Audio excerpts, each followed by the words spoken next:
Bismillahirrahmanirrahim. Assalamualaikum warahmatullahi wabarakatuh. Bapak-bapak, ibu-ibu, mas-mas, mbak-mbak, khususnya adik-adikku sekalian yang dirahmati Allah dimanapun Anda berada. Kembali di IIP Channel bersama saya, IIP Wijayanto. Kali ini kita akan membahas tema yang bisa kamu lakukan agar mantan tetap jadi milikmu saat dia benar-benar sudah tidak menginginkanmu. Ya. Jadi apa yang bisa kita lakukan saat mantan benar-benar tidak menginginkan kita? Ya.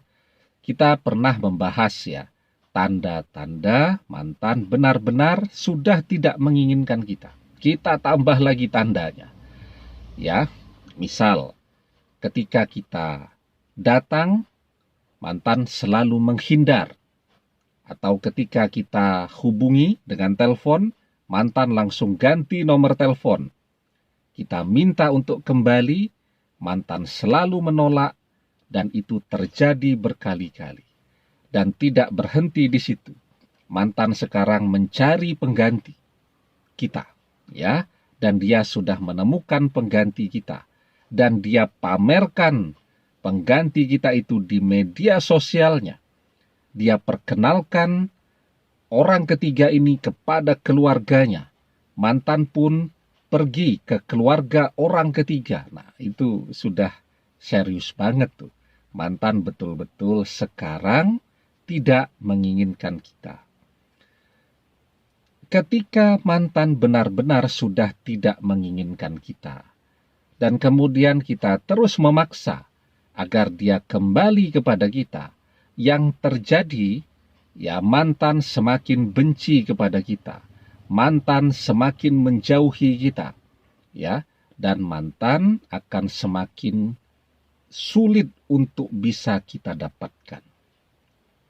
Nah, sekarang pertanyaannya, kalau kita masih menginginkan mantan untuk kembali kepada kita, saat dia sudah menunjukkan segala tanda-tanda betapa dia sangat tidak menginginkan kita, apa yang masih bisa kita lakukan?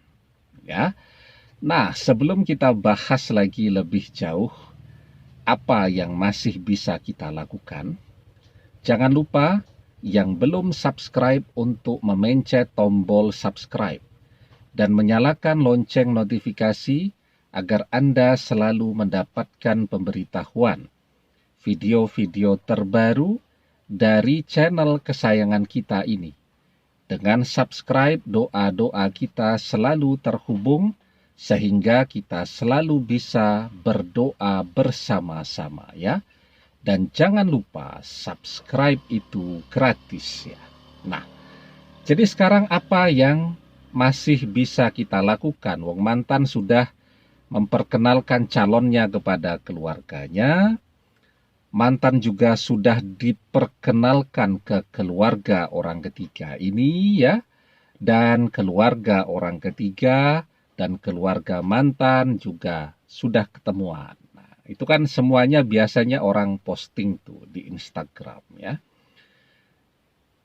Keluarga mantan dan keluarga orang ketiga ketemu. Nah, itu biasanya ibunya mantan tuh yang akan posting di Instagramnya.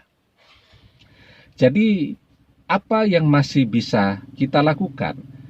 Kehadiran kita ketika mantan sudah begitu seriusnya dengan orang ketiga ini, itu justru akan membuat kita disebut sebagai orang ketiga yang akan menggagalkan mantan dan orang ketiga. Nah, padahal orang ketiga tuh yang merebut mantan dari kita, kita berusaha untuk menarik milik kita kembali, tapi ternyata sekarang oleh keluarga mantan justru kita yang akan disebut sebagai orang ketiga. Artinya apa? Dalam keadaan demikian, kita terus berusaha bermanuver untuk bisa mendekati mantan. Itu sama sekali tidak ada untung-untungnya. Rugi terus. Ya. Nah, sekarang ketika memang kita sudah lihat betapa seriusnya mantan dengan orang ketiga, yang perlu kita lakukan, yang pertama, sudah cukup. Jangan lagi dilihat tuh apa yang mantan lakukan, kerjakan, persiapkan bersama orang ketiga. Sayangnya memang rasa penasaran kita ini luar biasa besarnya dan itu merugikan kita sendiri. Ya, setiap kita melihat, wah mantan sekarang sedang ke rumah orang ketiga, masak bersama, dan seterusnya. Habis kita melihat itu, semalam suntuk kita tidak bisa tidur. Ya, kita stres, nangis terus, besok berangkat kerja, berangkat kuliah, tidak bisa fokus, ngantuk, dan seterusnya. Mantan bahagia bersama orang ketiga, hidup kita terbengkalai. Karena itu yang pertama yang harus kita lakukan.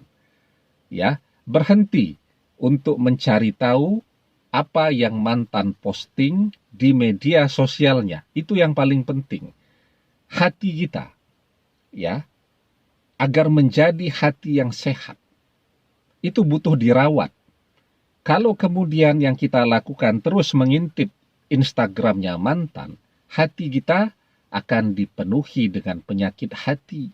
Ada penyakit iri, hasad, dan seterusnya.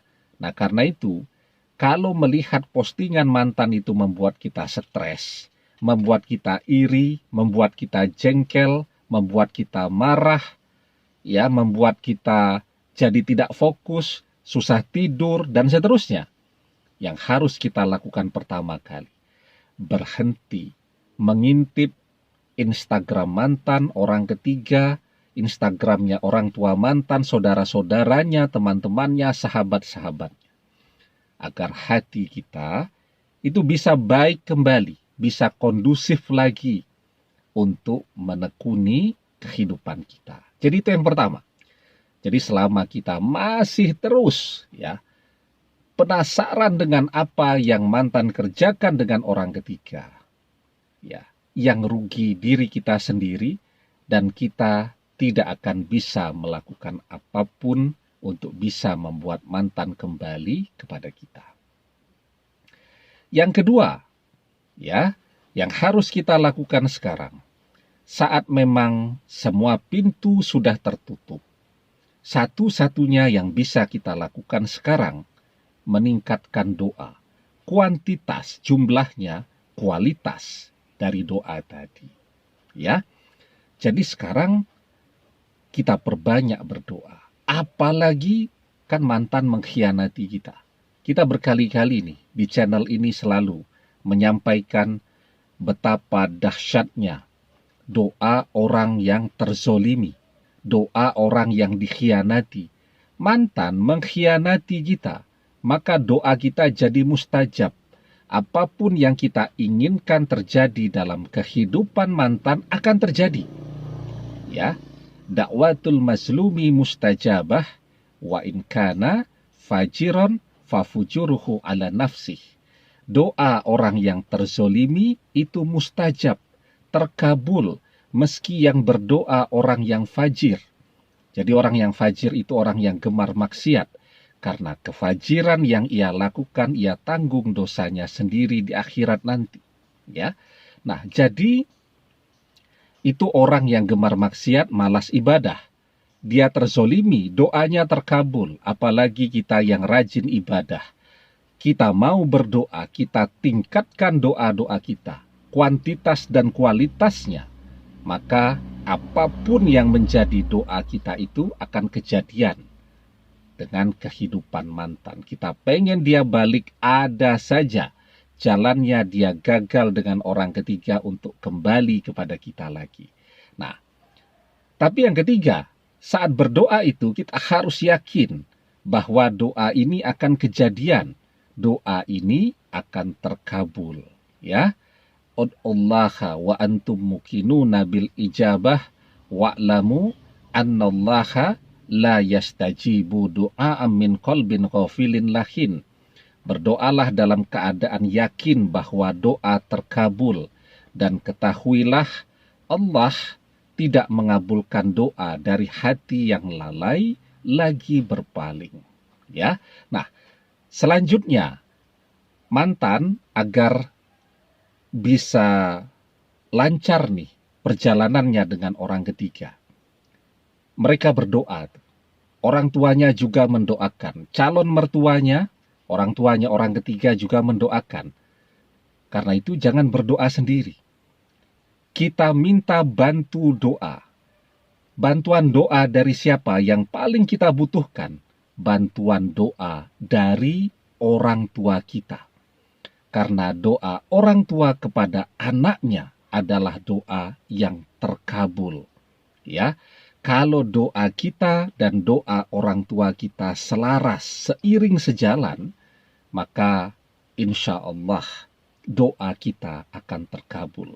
Kita orang yang terzolimi, kita berdoa dan orang tua kita juga mendoakan agar mantan kembali kepada kita. Maka insya Allah dengan izin dan pertolongan Allah akan ada jalan mantan yang sudah serius dengan orang ketiga ini akan berbalik datang untuk minta bersama kita kembali. Untuk kembali bersama kita lagi. Demikian, semoga bermanfaat. Wallahu a'lam bishawab, billahi taufik wal hidayah. Assalamualaikum warahmatullahi wabarakatuh.